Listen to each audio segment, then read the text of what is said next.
ఓం నమో భగవతే శ్రీరమణాయ. ఓం శ్రీ దక్షిణామూర్తయే నమః. ఓం శ్రీ గురుభ్యో నమః. ఈరోజు స్టేటస్: కర్మలు పునర్జన్మను కలిగించు సంస్కారం ఇచ్చుటకు అహంకారమే కారణము. ఇది కర్తృత్వ బుద్ధి కలిగించును. అసమర్థత వలనో మరి ఏ ఇతర కారణము వలన కర్మలు ఆచరించుకున్నను పునర్జన్మనిచ్చు సంస్కారములు కలుగుచుండును అని ఇక్కడ భగవాన్ చెప్తున్నారు. ఈ సృష్టిలో ఏ ప్రాణికైనా అంటే ఏ ప్రాణి జీవనమైనా కూడా జననము మరణము మధ్యలో సాగాల్సిందే. కోటి విద్యలు కూటు కొరకే అన్నారు. ఈ సృష్టిలో ప్రతి ప్రాణికి ఇది కూడా ఈ వాక్యం అనేది వర్తిస్తుంది. అలాగే ప్రతి మనిషి జీవన విధానంలో ఆకలి, నిద్ర, శ్వాస, దాహము అనేటువంటి అన్నీ కూడా అందరికీ ఒకే విధంగా ఉంటాయి. వీటిని గుర్తించడమే మనసు యొక్క కర్తవ్యము. కానీ మనసుని అవసరానికి మించి ఉపయోగించడం వల్లనే మనిషి ఇక్కడ ఎన్నో ఇబ్బందులను ఎదుర్కొంటున్నాడు. ఇవే అనవసరమైన ఆలోచనలుగా మారి మన సహజత్వానికి ఆటంకాలుగా ఇక్కడ మారుతున్నాయి. అవసరాలు శరీరాన్ని అయితే వాటికి సంబంధించిన కోరికలు మనసుకి. వాస్తవానికి ఏ అవసరాలు లేని మనసు శరీరం కోసం ఆ కర్తృత్వాన్ని వహిస్తూ అక్కడ కోరికలతో అక్కడ ఏమైపోయినది, ఒక కర్మలు చేసుకుంటూ వెళ్తూ ఉంది. మనస్సును వేధించే కోరికలను అక్కడ తొలగించాలి. మనస్సుని బాధించని కోరికలు మనకు ఎన్ని ఉన్నా ప్రమాదం ఉండదు.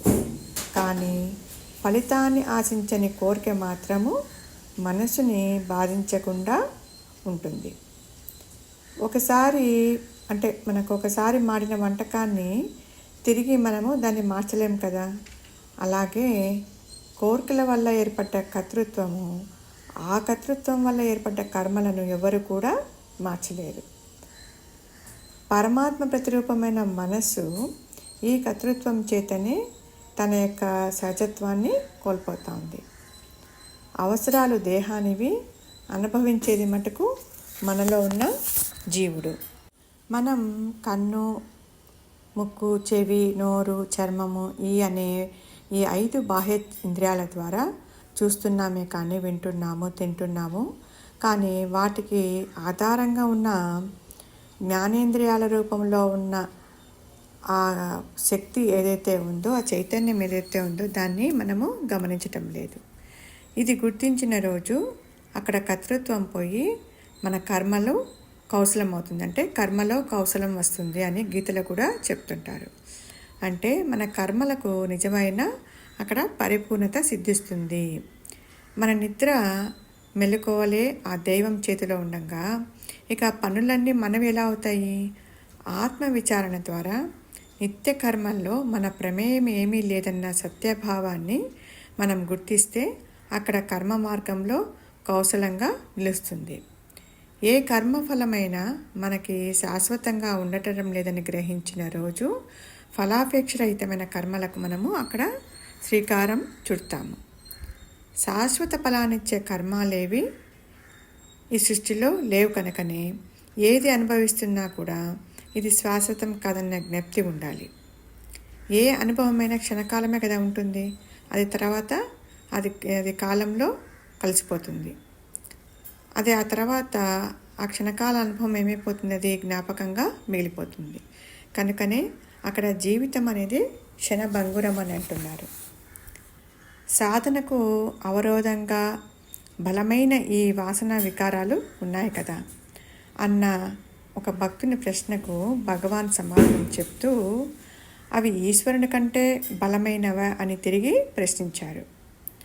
అన్ని కోరికలకు మూలం ఆత్మ చైతన్యమేనన్న అవగాహనతో విచార మార్గాన్ని ఆశ్రయిస్తే అక్కడ ఏ వాసనలు కూడా మనస్సుని బంధించలేవు. అంటే ఇక్కడ భగవాన్ అంటున్నారు, మూలాన్ని పట్టుకోండి అని. మూలాన్ని పట్టుకోండి అనే భగవాన్ సందేశంలోని భావము మెలకువలో దేహంతో కలిసి ఉంటున్న మన మనసు నిద్రలో తనకు తానుగా కేవలం దేహాన్ని వేదికగా చేసుకొని ఉంటుంది.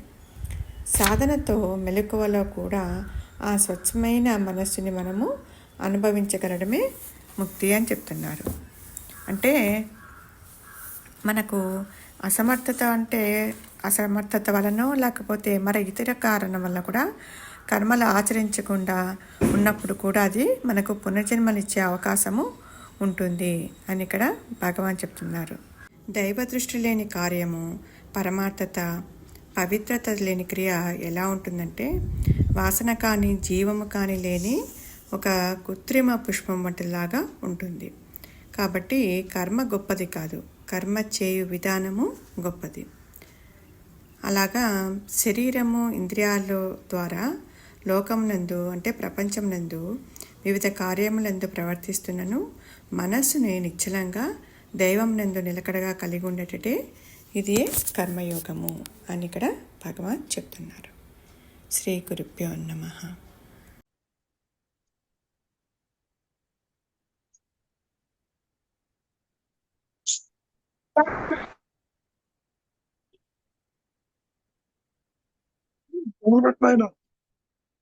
వినపడుతుందా? గురువుగా వినిపిస్తుంది.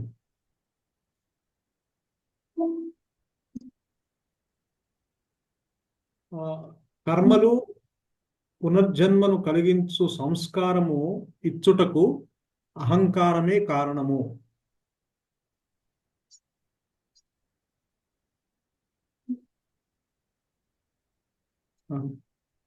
గురువుగారు గురువుగారు కర్మలు పునర్జన్మను కలిగించు సంస్కారం ఇచ్చుటకు అహంకారమే కారణం అంటున్నారు ఇక్కడ. అంటే చేసే ఈ అహంకారము వల్ల, ఇక అహంకారం ఉండబట్టే ఈ దేహాత్మ బుద్ధి వల్లనే ఈ యొక్క జనన మరణాలు కారణం అవుతున్నాయి. అంటే ఈ జీవుడు జన్మించి మళ్ళీ పుట్టి మళ్ళీ చచ్చి అలా ఈ జనన మరణ చక్రంలో కారణము తిరగాటకు కారణము ఈ అహంకారము అంటున్నారు ఇక్కడ. ఆ అహంకారం చేసే కర్మలు తర్వాత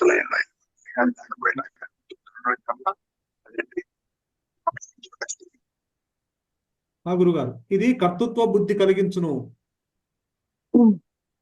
అసమర్థత వలనో మరి ఏ ఇతర కారణం వలన కర్మలు ఆచరింపకున్నను పునర్జన్మనిచ్చు సంస్కారములు కలుగుచుండును.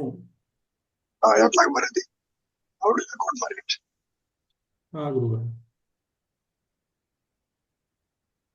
అంటే ఇది ఈ కర్తృత్వము వల్ల వచ్చిన తిప్పలేము గురువు గారు. ఇది కర్తృత్వం వల్ల వీడు ఆ యొక్క ఫలితాలను మూటగట్టుకుంటున్నాడు కదా, దానివల్ల వీడు పునర్జన్మ కారణం అవుతున్నాయి, ఆ బంధహేతువులు అవుతున్నాయి అవన్నీ. అంటే తీసుకోవాలి మనం.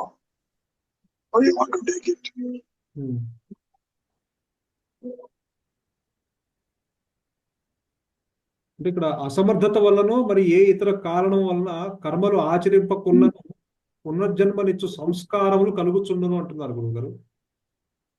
అంటే ఊరికే కూర్చున్నా కానీ జన్మకాలిగా వస్తుంది అర్థం.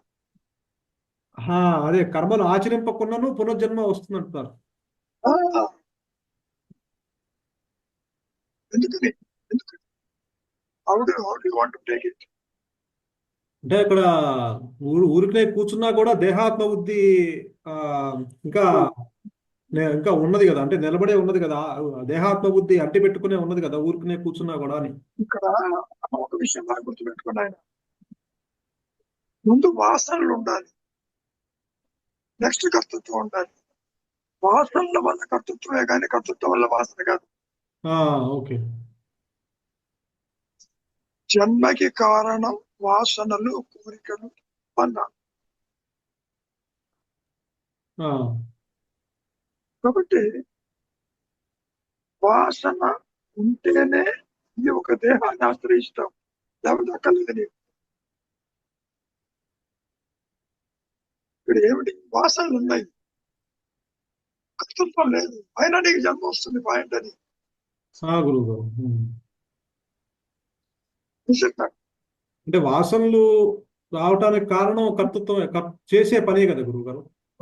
కాదు నాయన, వాసనలు ఉంటే కర్తృత్వం, కర్తృత్వం ఉంటే వాసనలు రావు. అంటే వాసనలు వాటంతటా అవి వాసనలు వాటంతటా అవి రావు కదా గురువుగారు. అసలు జన్మకి కారణం ఏమిటి? కోరికలు, బంధాలు. సో కోరికలు, బంధాలు వల్ల నువ్వు దేహాన్ని ఆశ్రయించినప్పుడే నీకు కర్తృత్వం ఏర్పడుతుంది, లేకపోతే ఏర్పడదు.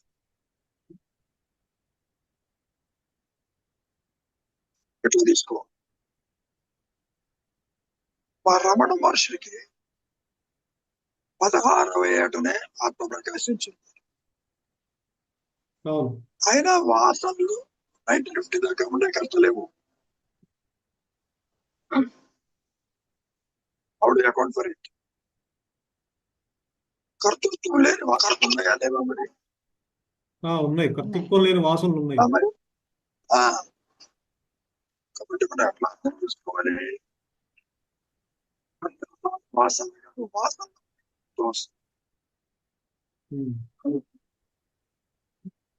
ఎప్పుడైతే స్వరూప జ్ఞానం ప్రకాశిస్తుందో వాసనలు ఉన్న కర్తృత్వం, అది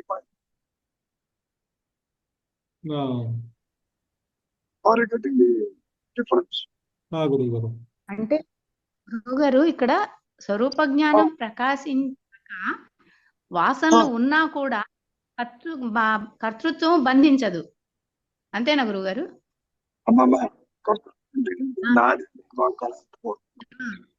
అవును, వాసనలు ఉన్నాయి. వాసనలు ఏది అనుభవించాలో దేహానికి ఉంటుంది. అవునండి, అవును.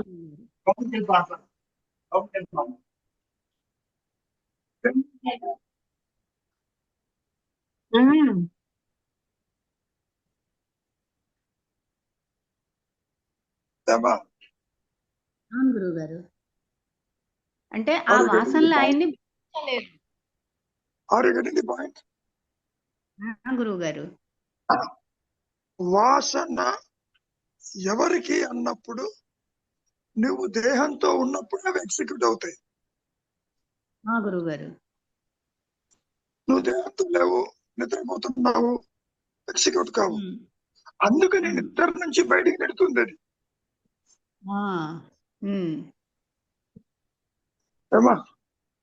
అర్థమైంది గురువు గారు. అంటే ఇక్కడ భగవానికి స్వరూప జ్ఞానం తర్వాత కూడా ప్రారంధం ప్రకారం నడిచింది, కానీ ఆయనకి బంధం లేదు. ప్రారంధం అంటే కర్త లేదు అక్కడ. కర్త లేని లేనప్పుడు ప్రారంధం వాడికి.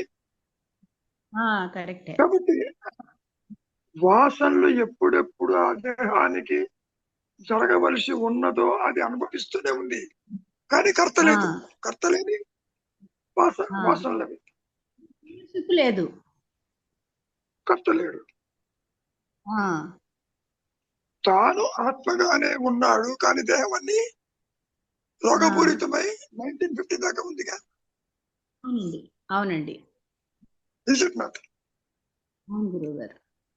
మరి అట్లా తీసుకోవాలి. ఇక్కడ తొందరపడద్దు. వాసనలు వల్ల జన్మ వస్తుంది అన్నారు. అవునండి, జన్మ వచ్చిన తర్వాత కర్తృత్వం ఉంటుంది అక్కడ. అవునండి, కర్తృత్వం లేకపోయినా వాసనలు అలాగే ఉంటాయి. అవునండి.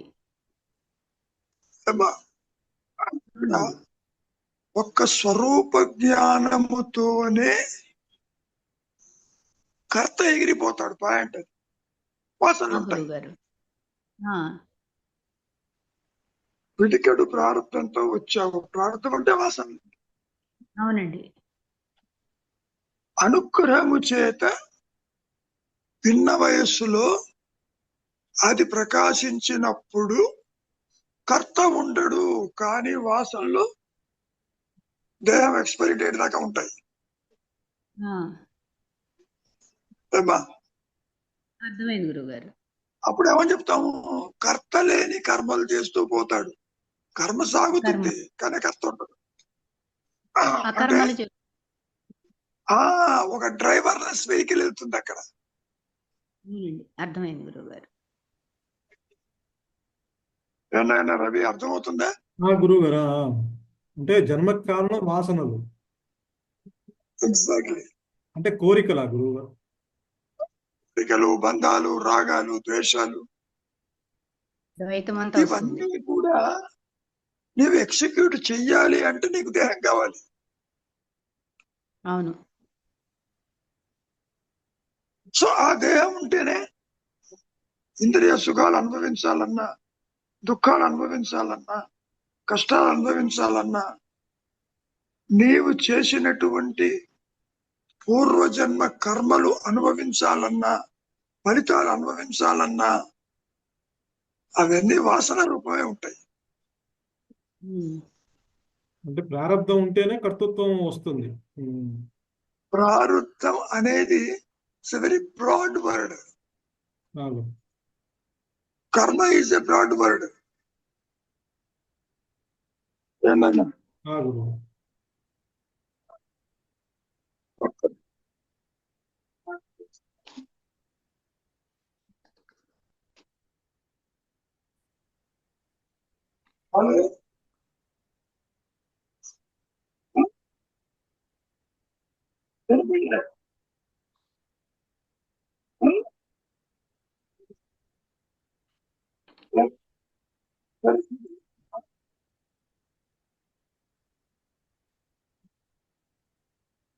సరే, అంటే ఇక్కడ గురువుగారు చెప్పమ్మా. వల్లనో ఇతర కారణం వలన కర్మలు ఆచరింపకుండా, అంటే అసమర్థత అంటే ఈ దేహ బుద్ధి వదులుకోలేకపోవడమా? నువ్వు ఎందుకు కర్మ చెందికి ఆలోచన రావటంలే? నీకు ఆలోచనే రావటంలే, వాసనలు ఉన్నాయి. అంటే ఏమిటి? మనస్సు పూర్తిగా నష్టమైపోయి ఉంది. నష్టమానసో ఉత్కృష్టమైన యోగి అన్నాడుగా. అవును. మనస్సు నష్టమైనప్పుడు మరి కర్త ఎక్కడ ఉంటాడు? కానీ ఆ దేహం వచ్చింది కాబట్టి దానికి ఎక్స్పైరీ డేట్ ఉంటుంది కాబట్టి మరి అవి అనుభవిస్తూనే ఉంటుంది. కర్త లేని కర్మ, అది పాయింట్.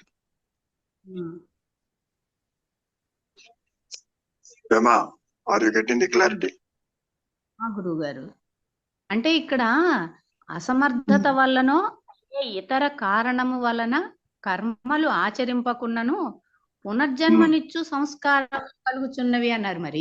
మరి పుడుతున్నాడుగా, మళ్ళీ ఓకే, మళ్ళీ పుడుతున్నాడుగా. ఒక విషయం తీసుకోపోయి, రామావతారంలో కొన్ని కర్మలు ఆచరించాడు. ఇష్టం ఉంది లేకపోయినా తెలియదు, కానీ అదే కర్మ ప్రభావంతో కృష్ణావతారంలో అనుభవించాడుగా. వెంట వచ్చిందిగా ప్రారంభం. అర్థమైంది గురువు గారు.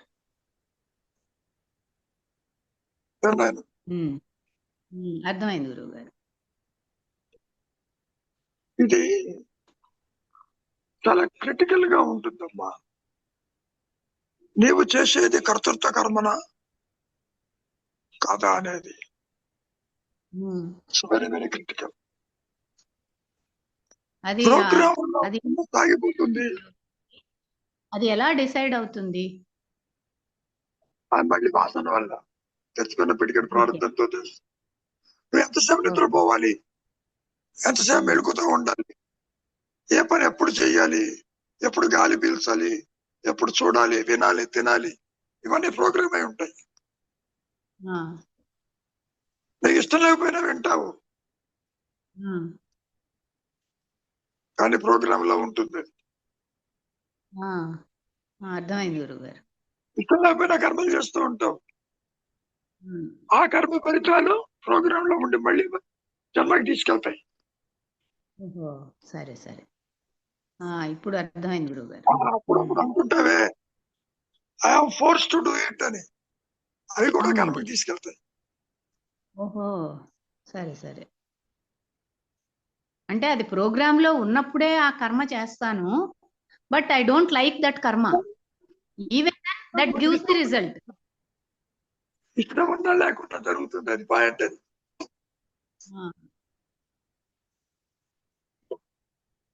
ఏమ్మా? ఇప్పుడు it is in program, that will happen. తప్పండి. ఓకే. దానివల్ల ఏంటి, ఇష్టంతో చేసినా అయిష్టంతో చేసినా చేయకపోయినా మీకు జన్మకాయంగా వస్తుంది, పాయింట్. అది అర్థమైంది గురుగారు, ఇప్పుడు ఐ గాట్ ఇట్. వాసన ప్రభావము మిగిలి ఉండాలి, కానీ నీ ఇష్ట అయిష్టములతోటి సంబంధం లేదు. ఇక్కడ ఒక మాట అంటారు మహర్షి, కొత్త వాసనలు తీసుకుంటావు అప్పుడే ఎగ్జిక్యూట్ కావాలి. ప్రోగ్రామ్ స్టోర్ లో ఉంటాయి, ఓహో, వాటి వల్ల నీకు మళ్ళీ జన్మ వస్తుంది. ఓకే. అవును గురుగారు, మీరు చెప్పారు. అందుకని మహర్షి ఏమంటున్నారు, ఉన్న వాసనలు వదిలించుకో, కొత్త వాటిని చేర్చుకోవద్దు అని చెప్తున్నారు కాశీ. అవునండి, అవును అవును. కొత్త వాసన ఉంటుంది, ఎగ్జిక్యూట్ కాదది. నెక్స్ట్ అది జన్మనిస్తుంది. That is the point. అర్థమైంది గురుగారు, నౌ ఐ గాట్ ఇట్. అంటే ఏదో రిమోట్ డిజైర్ ఉంటుంది లోపల, ఆ కోరికకి నువ్వు ఎగ్జిక్యూట్ చేయలేవు, ఈ లోపల తెచ్చుకున్న ప్రార్థన అయిపోతుంది.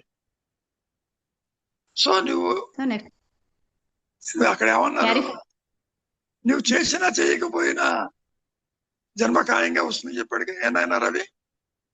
అవును గురువు గారు. అసమర్థత వలన ఏ ఇతర కారణం వలన కర్మలు ఆచరింపకుంటున్నారు, పునర్జన్మ నుంచి సంస్కారాలు కలుగుచుంటున్నాను. ఇక్కడ ఈ వాసన ఎట్లా ఉంటుందంటే కొన్ని కారణాల చేత you will suppress the Dzire, దాన్ని అసలు ఆపరేట్ చేయవు ఏదో కారణం వల్ల.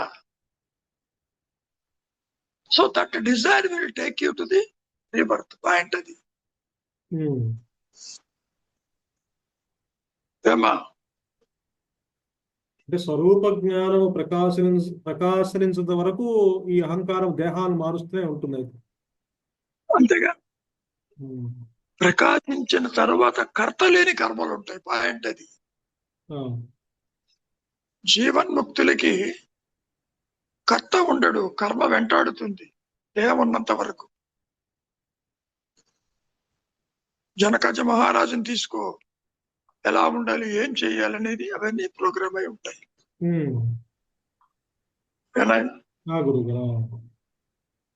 అంటే గురుగారు, ఇప్పుడు మన ఈ స్వయం ఈ ఆత్మ సాక్షాత్కారం అయ్యాక కూడా నడుస్తూ ఉంటుంది దేహము, అప్పుడు చేసే కర్మలు అవేమి వాటిని మళ్ళీ పునర్జన్మకి లీడ్ అవ్వవా గురుగారు?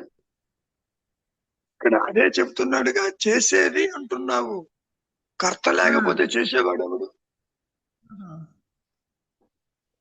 అమ్మా చెప్పు. అర్థమైంది గురుగారు, ఇప్పుడు అర్థమైంది. కర్త లేనప్పుడు చేసేవాడు ఎవడు? అవును,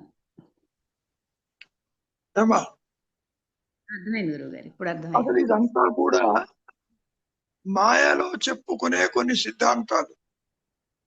గురుగారు, ఆత్మ ప్రకాశంలో సృష్టి ఉండదు, అది ఎగిరిపోతుంది. జీవుడు ఎక్కడ, జగత్ ఎక్కడ, ఈశ్వరుడు ఎక్కడ, కర్మ ఎక్కడ, ప్రారంధం ఎక్కడ, ఏది లేదు అక్కడ. ఏమా అర్థమైంది గురుగారు. పైగా నువ్వేమంటున్నావు, వ్యక్తిగత ఆత్మ ప్రకాశం ఉంటుందేమో అనుకుని వ్యక్తిగా చూస్తున్నావు. కరెక్ట్. నువ్వు దేహాన్ని తెలుసుకుంటున్నట్టుగా ఆత్మ తెలుసుకుంటే ఆయన జ్ఞాని అయినాడు అనుకుంటున్నావు. అట్లా ఉండదు. ఏమా అర్థమైంది గురుగారు. ఇంకా స్పష్టంగా చెప్పాలి అంటే, ఆత్మ జ్ఞానానికి నీ వ్యక్తిత్వానికి, జనన మరణాలకి, ప్రారంధానికి ఏ సంబంధము లేదు, వాసనలకి. మీరు చెప్పారు. ఈ అభాస కాంతిలోనే మాయా నేను వస్తుంది ఇక్కడ వాసనతో. గురువు గారు. పూర్ణ జ్ఞానంలో జీవుడు జగత్తు ఈశ్వర భావనలు ఎగిరిపోయి ఉంటాయి, ఉండదు. గురువు గారు ఏమా అర్థమైంది గురువు గారు. ఏనా ఇంకేమైనా డౌట్ ఉందా? లేదు గురువు గారు, నాకు క్లియర్ అయింది. ఏనా రవి? గురువు గారు, అంటే ఇక్కడ కర్తృత్వం అంటే కర్తృత్వం వాసన వల్ల కర్తృత్వం ఏర్పడుతుంది. కర్తృత్వం వల్ల జన్మకు కారణం అవుతుంది. అదే అనుగ్రహం యథార్థ ప్రకాశించినప్పుడు కూడా వాసనలు అలాగే ఉంటాయి. పాయింట్ అది. వాసనలు ఉంటాయి. ఆ యొక్క కర్తృత్వం అదే ఆ కర్మ చేసేవాడు ఉండడు, అంటే పని అంటే ఒక దగ్ధ బీజ మనస్సుతోటి చేస్తూ పోతున్నట్టు ఉంటుంది. అదే ఇందాక చెప్పానే, ఏ డ్రైవర్లెస్ వెహికల్. అదే అవును, మీరు ఇంతకుముందు చెప్తారు కదా, బ్యాంకులో బ్యాలెన్స్ ఉన్నా కూడా అది విత్డ్రా చేసుకునేవాడు ఉండడు అక్కడ. ఇక్కడ అభేదమైన స్థితిలో ఉంటుంది ఆ మనస్సు. నాది నీది అంటుండదు, నీకు నాకు భేదం లేదంటుంది. మనస్సు ఉంటుంది, దేన్ని బంధించదు, తగలబట్ట తాడులా ఉంటుంది అన్నారుగా శంకరులు. అయితే అన్నారుగా. ఏనాయన అంటే బంధించదు అంటే అక్కడ ఆ పని చేయటం వల్ల వచ్చిన ఫలితాలు అంటవు. అసలు పని చేసినా చెయ్యకపోయినా కర్మ ప్రభావము జీవుడి మీద ఉండదని చెప్పటం.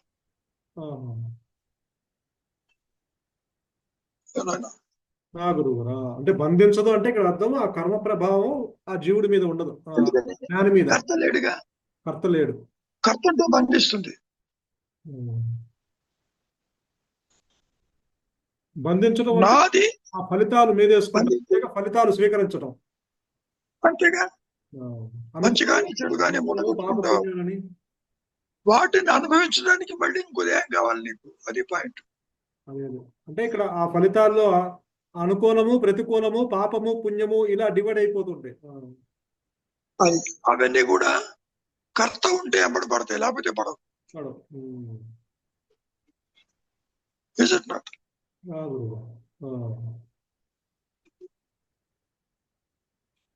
అంటే ఇప్పుడు ఆ జ్ఞానికి ఏంటంటే ఆ ఫలితాలన్నీ, ఆ పాప పుణ్యాలు ఇవన్నీ ఇప్పుడు అన్ని అన్ని అయిపోవాలంటారు కదా గురువు గారు. అంటే అవి అయిపోతేనే ఇంకా జన్మ రాదంటారు కాబట్టి. అయిపోవటం కాదు, కర్మ ఫలితాలు ఎలా ఉన్నా ఏది అంటటల్లా ఇక్కడ. అంటది, ఉన్నా కూడా అంటది, ఇంకా ఉండదు.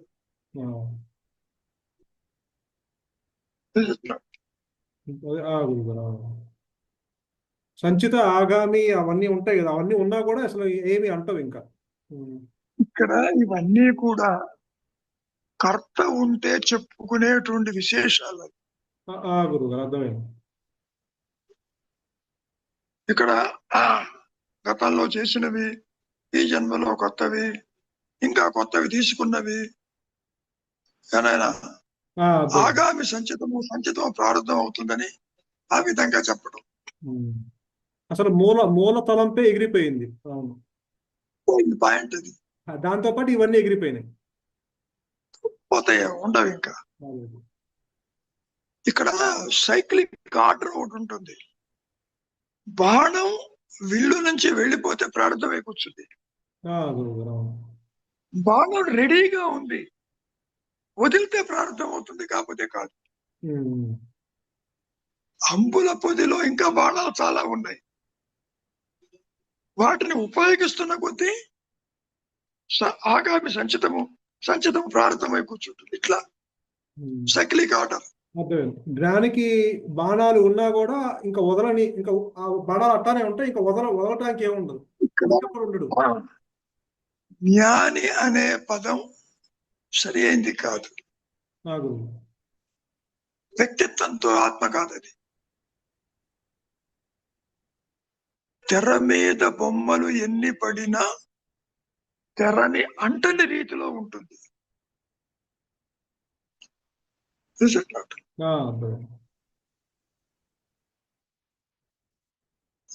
Are you getting the clarity? అర్థమైంది.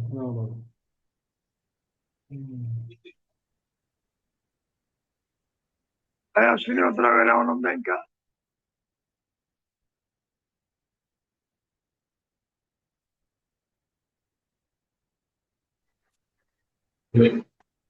కర్తృత్వ భావం ఉన్నప్పుడు తాను కర్తనే అనుకున్నప్పుడే అది బంధిస్తూ ఉంటుంది. అదర్వైజ్ అక్కడ ఏమీ లేదు.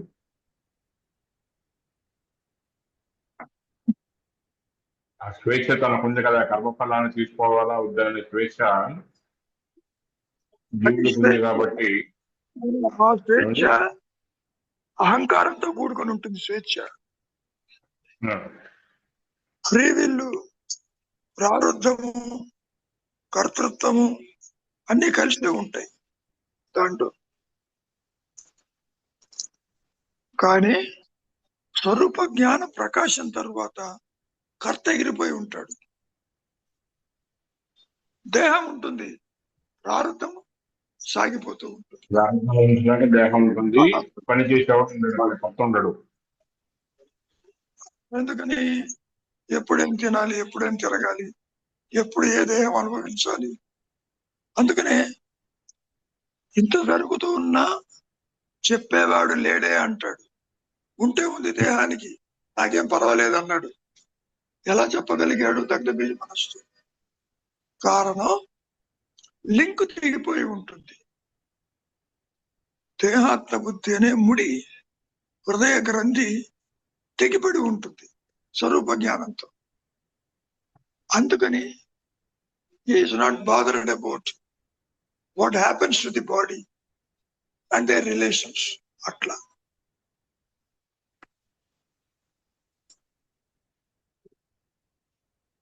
రాజుగారు చెప్తారు కదా, అట్లాగే కర్త కనుక పోయినప్పుడు ఈ ముగ్గురు రాణులు కూడా ఇది చేసినట్టుగానే సంచితం ఆగామి ఇవన్నీ ప్రారంభాన్ని కూడా ఒకసారి లేచిపోతాయి.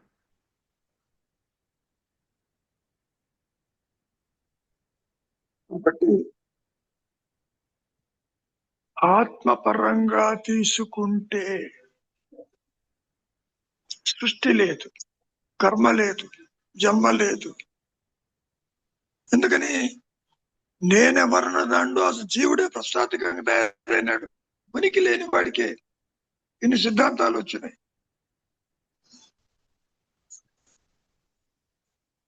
ఉన్నది లేనిది సృష్టి. అంటే జీవుడు, జగత్తు, జనన మరణాలు.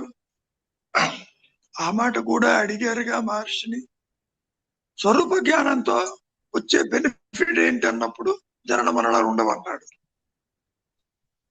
అంతకంటే స్పష్టంగా ఎవరు మాత్రం చెప్పగలరు? ఏనాయన రవి, ఇంకేమైనా ఉందా?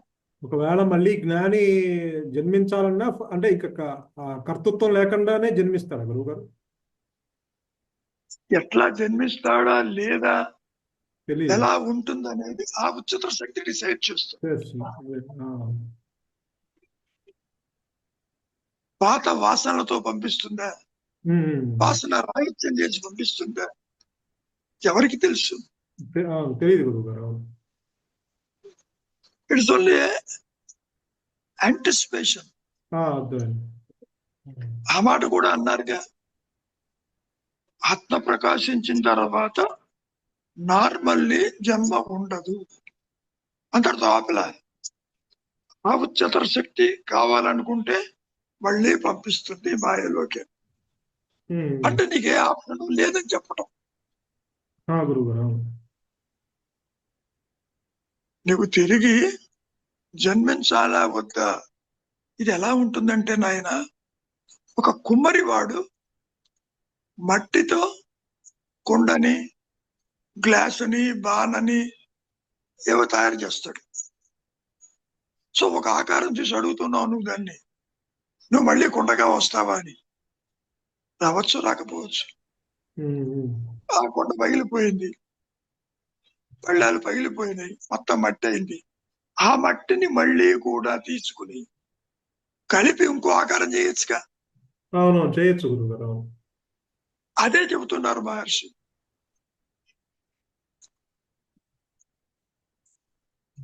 సామాన్యంగా రాదు, కానీ ఆ ఉच्चతర శక్తి పంపించాలంటే మళ్ళీ జన్మ వస్తుంది పోమన్నాడు. అవును. పంచేతుల్లో లేదని చెప్పడు. కాబట్టి నాయన జన్మ ఉన్నా లేకపోయినా ఇప్పుడు మాత్రం దేహం పుట్టుకని దేహం చెప్పిందా లేదు కదా. అవును. అసలు అహంకారమే పుట్టలేదంటుంటే ఓ పక్కన ఇసిట్నట్టు. గురుగారు. అవును. అసలు లేని దానికి, పుట్టుక లేని దానికే ఇన్ని శాస్త్రాలు, ఇన్ని బోధలు, ఇన్ని మార్గాలు. ఇసిట్నట్టు ఏమైనా అది లేదని గ్రహించడానికే ఇవన్నీ అని చెప్తారు కదా గురుగారు. అవును. వ్యక్తిగతంగా గ్రహించేది కాదు ఇది. నీ దృష్టి దేహము మాయ వెంబడి ఉన్నదా, అంతర్ముఖమైందా అనేది పాయింట్. అంతర్ముఖమై అహంస్ఫురణగా నిలిచినప్పుడు సృష్టి ఉండదు, జన్మ ఉండదు, ఏది ఉండదు. అంతర్ముఖం కాలేదు, తెచ్చుకున్న ప్రార్థన అయిపోయింది, మళ్ళీ ఇంకో దేహం అయి పరిగెడుతున్నావు అంతవరకు.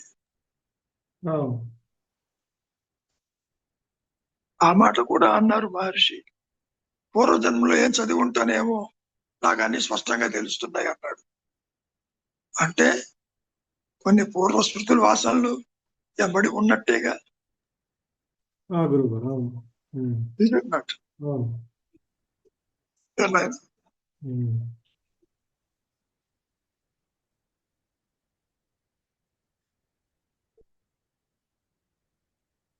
ఒక్క నిమిషం.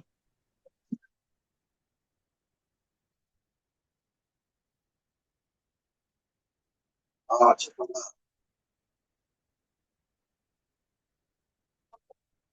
చెప్పమ్మా రాదా.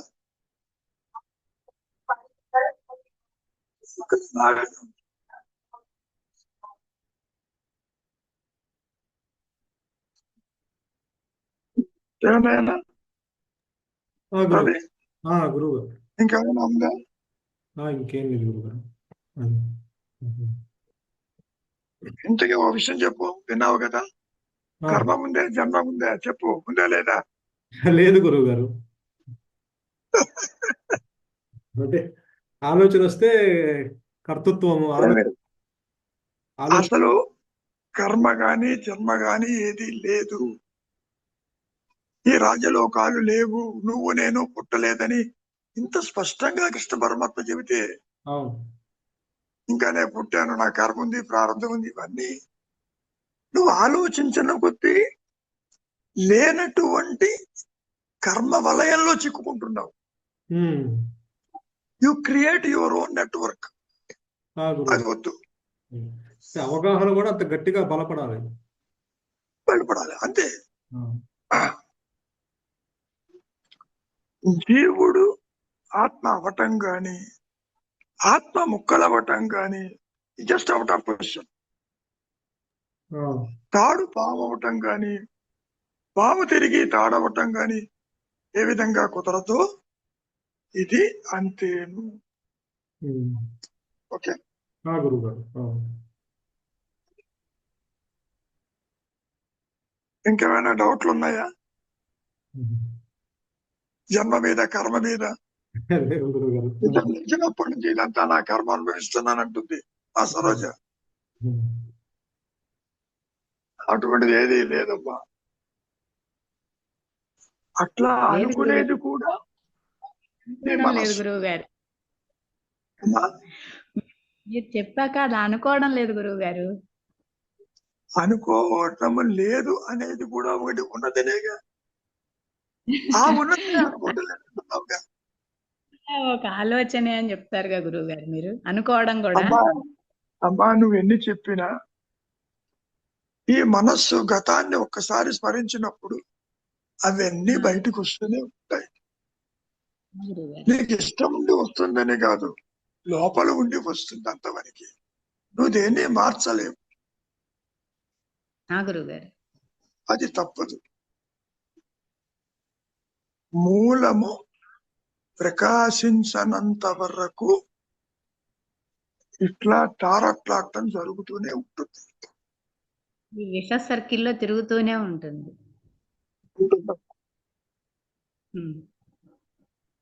ఒక్క అనుగ్రహము చేతనే ఈ మాయా నాటకానికి తెరబడిపోతుంది. గురువు గారు. తెర పడిన తరువాత ఇది ఏమైందన్న ప్రశ్న కూడా తల ఎత్తదు. ఇది తాడు అని తెలిసాక పావెట్టుపోయిందో నువ్వేమన్నా ఎదుగుతావా? ఇంకా పావేలేదు పొమ్మంటావు. అక్కడతో అదే మహర్షి శంకరులు చెప్పింది. అసలు జనన మరణాలు లేవు, జీవుడు లేడు, జగత్తు లేదు, నువ్వు అనుకునే దైవం కూడా లేడు, ఉన్నది ఎరుక మాత్రమే. ఇది అర్థం చేసుకుంటే చాలు. That is the purpose of this life. That's all.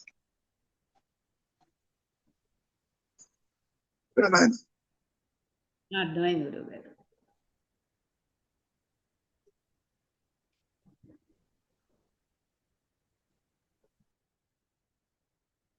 ఇంకేమైనా ఉందా?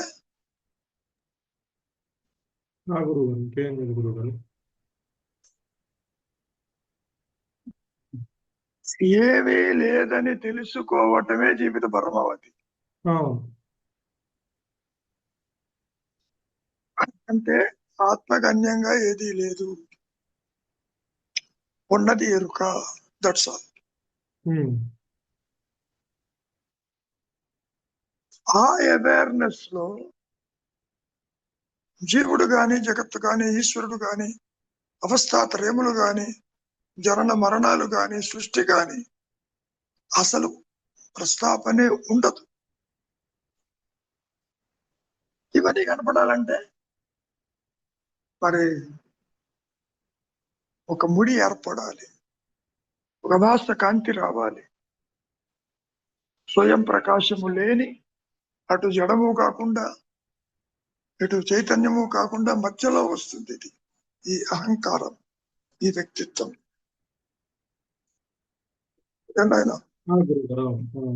ఆ విధంగా ఉంటుంది. మనం ఎన్ని చెప్పుకున్నా ఇవన్నీ కూడా మాయా సిద్ధాంతాలే తప్ప సత్యానికి సిద్ధాంతాలు పనిచేయవు. సత్యము బోధయుక్తము కాదు, అది అనుభవయోగ్యము ఆత్మకే ఉంటుంది. అసలు ఆత్మ ప్రకాశానికి ఇక్కడ సృష్టికి, జీవుడికి ఎట్టి సంబంధ బాంధవ్యాలు లేవు. తాడుకి పాముకి ఏమైనా సంబంధం ఉందా? లేదు లేదు గురువు గారు. అంతే. అలా అనిపిస్తుంది. నీవు ఆత్మవై ఉంటూ దేహం అన్న భావన కలిగినట్టుగా ఉంటుంది. పోనీ ఇదేమన్నా పర్మనెంట్ గా ఉంటుందా? దేహం పెరిగితే ఎగిరిపోయింది అనుకో, ఇది పోతుంది, ఇంకో దేహం పట్టుకుంటుంది. అట్లా